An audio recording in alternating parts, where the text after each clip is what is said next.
샬롬 샬롬 3월 29일 월요일 아침입니다. 제가 인사를 샬롬 2번 하는 것은 샬롬은 평안을 이야기를 합니다. 당신에게도 하나님의 평안이, 두 번째 샬롬은 저에게도 하나님의 평안이 임하기를 바라는 마음으로 인사를 드립니다. 고난주간을 우리가 보내고 있습니다. 이 일주일 동안의 이 고난주간에 우리가 특별히 더욱더 주님의 십자가를 묵상을 하고 주님의 죽으심을 다시 한번 가슴 깊이 새기는 그러한 복된 고난주간이 되기를 주님의 이름으로 부탁을 드립니다. 오늘 본문의 말씀을 자세히 살펴보면 십자가의 그 무거운 짐을 앞에 두고 예수님께서 제자들과 함께 겟세마네 동산으로 올라가시는 그러한 장면이 나옵니다. 그 예수님의 발걸음이 결코 가볍지는 않았을 겁니다. 수많은 번민과 여러 가지 혼란스러운 그러한 상황 가운데 겟세마네로 들어가셨지만 그 마음의 평안과 함께 승리를 가지고 나오십니다. 그 이유는 하나님과 대화하셨기 때문입니다. 흥미롭게도 구약과 신약 모두 문제를 해결하기 위해 똑같은 처방을 내리고 있습니다. 시편 50편 15절의 말씀을 보면 환난 날에 나를 부르라 내가 너를 건지리니 라는 말씀이 있고요. 야고보서 5장 13절의 말씀을 보면 너희 중에 고난을 당하는 자가 있느냐 그는 기도할 것이요 라고 하는 말씀이 있습니다. 기도는 하나님의 아들이 지상에 계실 때 부끄러워하지 아니하고 사용하신 처방입니다. 예수님은 제자들에게도 기도를 격려를 하셨습니다. 기도는 하나님께 대한 믿음의 표현입니다. 기도는 제자들을 불신으로부터 지켜줄 것이며 그들을 믿음과 인내로 이끌어 갈 것입니다. 기도는 하나님을 의지하고 그분의 돌보심을 바라는 태도입니다. 이러한 태도는 제자들뿐만 아니라 오늘 우리들에게 있어서도 어려움에 처했을 때 꼭 필요한 사항입니다.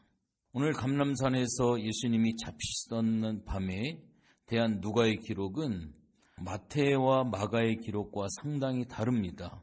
누가복음의 예수님은 베드로와 야고보와 요한만 따로 데리고 가지 않으셨으며 고민하거나 놀라시며 슬퍼하지도 않으셨고 깨어 있으라라고 말씀하신 것이 아니라 기도하라라고 말씀을 하고 있습니다. 오늘 본문 말씀 40절에 보면 그곳에 이르러 그들에게 이르시되 유혹에 빠지지 않게 기도하라 하시고 라고 말씀이 있고요.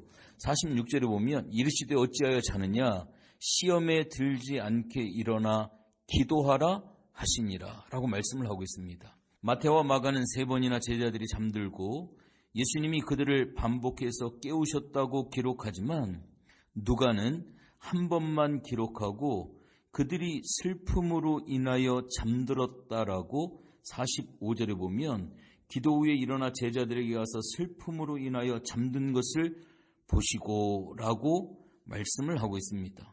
마태와 마가는 예수님의 십자가 사역을 제자들이 돕지 못했다라고 하는 사실에 강조점을 두지만 오늘 본문의 누가는 제자들 모두 예수님처럼 기도해야 한다라고 하는 사실에 방점을 두고 강조를 하고 있습니다.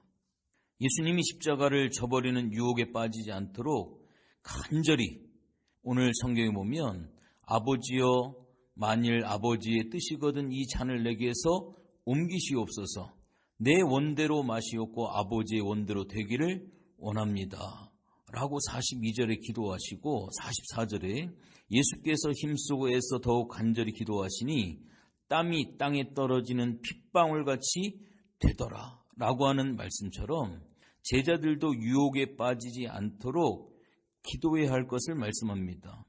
누가는 예수님의 간절한 기도를 돕는 천사의 모습을 통해 제자들 곧 교회의 간절한 기도는 천사의 도움을 받는다고 가르치며 예수님을 따르는 생활이란 곧 기도 생활이다라고 가르쳐주고 있습니다.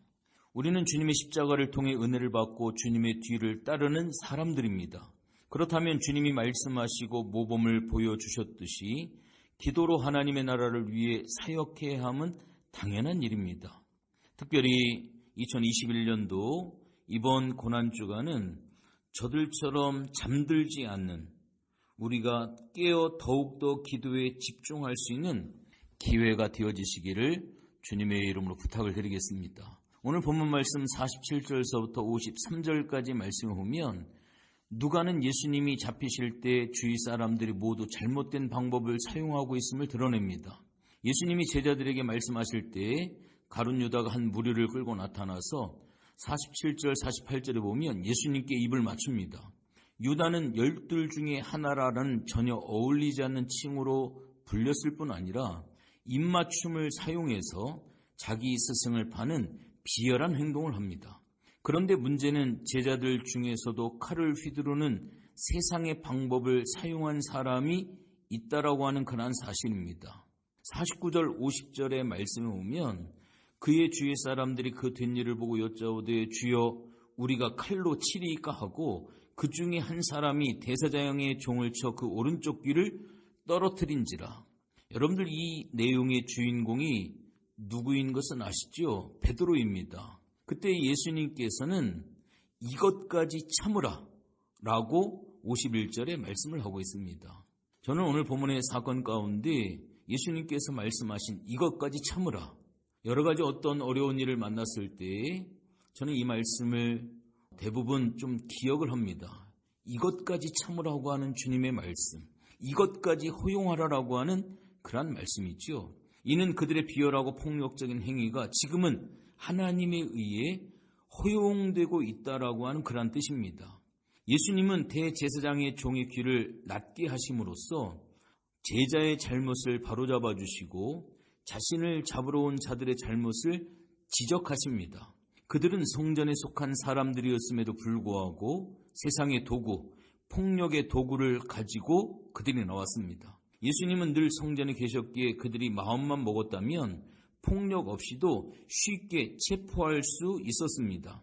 이는 하나님이 어둠의 권세를 허용하셨기에 가능한 일이다라고 하는 것을 우리가 알아야 합니다. 세상의 비열하고 폭력적인 방법은 겉으로 보기에는 강해 보입니다. 하나님의 허락이 없이는 아무런 역할도 하지 못한다라고 하는 이 분명한 사실을 기억해야 합니다.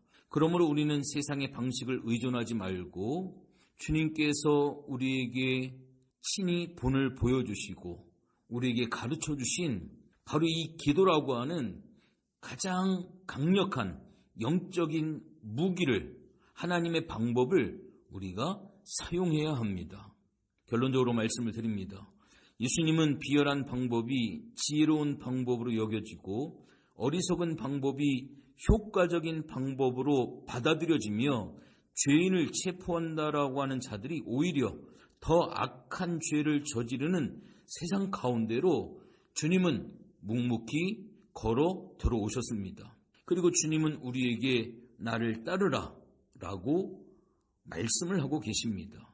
예수님의 고난을 다시금 묵상하며 혹시 우리 가운데 잘못된 방법을 의지하는 어리석은 모습이 있다라고 한다면 우리 하나님 앞에 다시 한번 이 고난주간에 회개하고 주님의 말씀 앞에 다시금 바로 설 수 있는 복된 계기가 되어지기를 주님의 이름으로 부탁을 드리겠습니다. 기도합니다. 하나님 고맙고 감사를 드립니다. 2021년도 고난주간을 보내고 있습니다.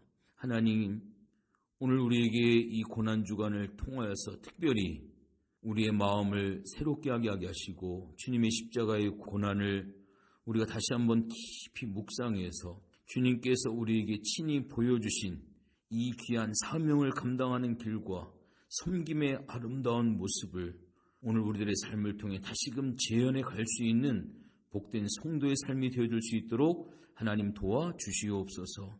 어려운 시대를 살아가고 있습니다.